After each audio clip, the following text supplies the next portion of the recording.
এই যে বার্নারটা ইউজ করেছি, বার্নারের এই জায়গায় যে স্ল্যাবটা হয়, সবার প্রশ্ন এই স্ল্যাবটা আসলে কতটুকু উপরে হবে। তো create a better life experience, এখন আপনাদের কাছে যে বিষয়টা শেয়ার করব সেটা মোটামুটি ভাবে আমরা যত ধরনের কনজিউমার আছে সবারই এই প্রবলেমটা হয়। সেটা হচ্ছে আমরা যে কিচেনটা করছি, কিচেনের স্ল্যাবটা কতটুকু হবে এবং কিচেনের ক্যাবিনেটের যে স্ল্যাবের যে পার্টটা রয়েছে সেটা কিভাবে আসলে আইডিয়াল পার্টটা হয়ে থাকে।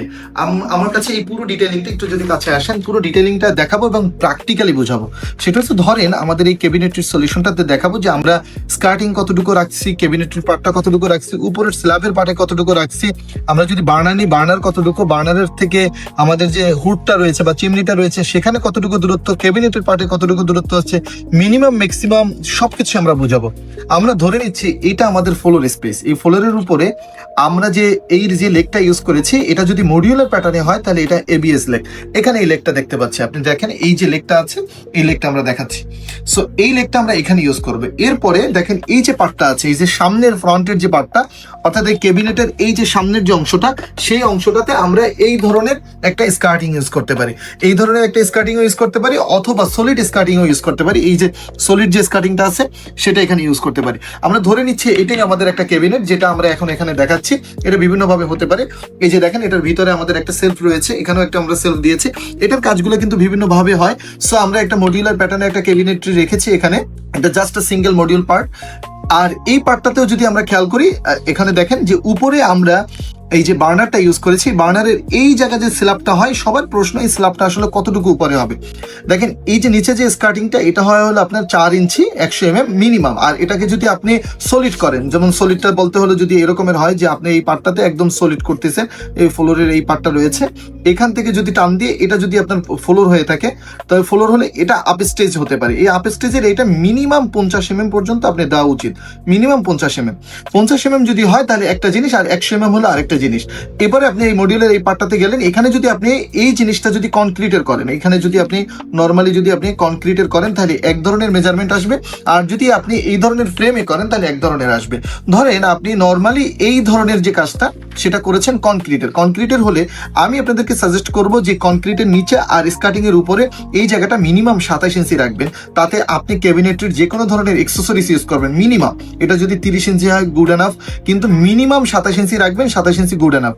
আর 27 ইঞ্চি রাখার পরে নিচের এই অংশটা রাখার পরে তারপরে উপরে আপনি 4 ইঞ্চি এটা যাতে যেতে পারেন আপনার যদি আরসিসি হয়।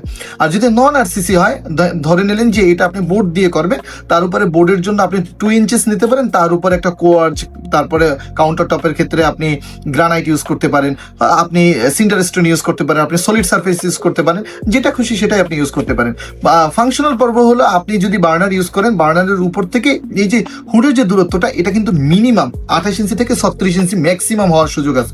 এখন 28 ইঞ্চি কিসের জন্য? যদি আপনি ইন্ডাকশন বার্নার ইউজ করেন, যেহেতু তার ফ্লেম থাকে না, সেক্ষেত্রে আপনি দেখা যাচ্ছে যে ওটা আপনার 28 ইঞ্চিতে দিয়ে দিলেই হয়ে যাবে, সেখান থেকে ধোঁয়া শুধুমাত্র সাকশন করে নেবে। আর যদি আপনার ওই হয় তাহলে 36 ইঞ্চি। এটা অনেকটা হিউম্যানের উপরে নির্ভর করে, হিউম্যান যতটুকু তার ফাংশনালিটি থাকে ততটুকু ফাংশনালিটির ভিতরে থেকেই কিন্তু আপনি ইউজ করতে পারবেন। সাথে কিন্তু এই হুডের যে পর্বটা এটা কিন্তু খুব গুরুত্বপূর্ণ একটা পার্ট। আপনি এই জিনিসটা ভালোভাবে বুঝে নেন যে 27 ইঞ্চি থেকে 36 ইঞ্চি ম্যাক্সিমাম, এটা এতটুকু দূরত্ব হতে হবে যে একজন ইউজার ব্যবহার করার সময় তার যাতে মাথায় না লেগে যায়। যদি আপনি এইভাবে করে ইউজ করতে চান, ইউজ করেন, তাহলে দেখা যাচ্ছে যে আপনি মাথায় লেগে যেতে পারে, এটা একটা প্রবলেম হয়ে যেতে পারে। সো এইভাবে করার সুযোগ নাই। সো আপনি যেটা করবেন যে এটাতে যাতে আপনার টাচ না লেগে যায়।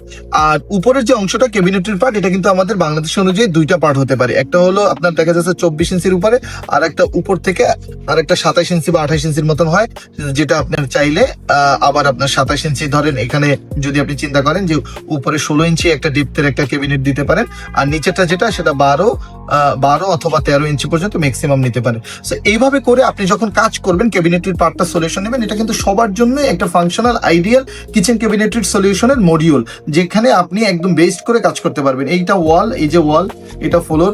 সো এইভাবে করে আপনি সুন্দর করে প্যাটার্নটাকে সাজান। যে ইন্টেরিয়র ফার্ম, যে আর্কিটেক্ট ফার্মই কাজ করুক না কেন, আপনি যখন স্ল্যাবের কাজ করছেন, আপনি যখন কোনো রাজমিস্ত্রি দিয়ে বা কোনো মিস্ত্রি দিয়ে নিজে যখন কাজ করছেন, তখন এইভাবে এই জিনিসটা মেনটেন করতে পারলেই কিন্তু সহজ হয়ে যাবে। আর একটা ফুল মডিউলার ক্যাবিনেটরি করার জন্য কিন্তু আমরা এই প্যাটার্নগুলো সলিউশন দিয়ে থাকি। এগুলো হার্ডওয়্যার এবং হলো ক্যাবিনেটরি সলিউশনের মূল প্যাটার্নটা। সো এই জিনিসগুলো দিয়ে আমরা মূলত আপনাদের একটা ক্যাবিনেটের ফুল সলিউশন দিয়ে থাকি। Thank you so much.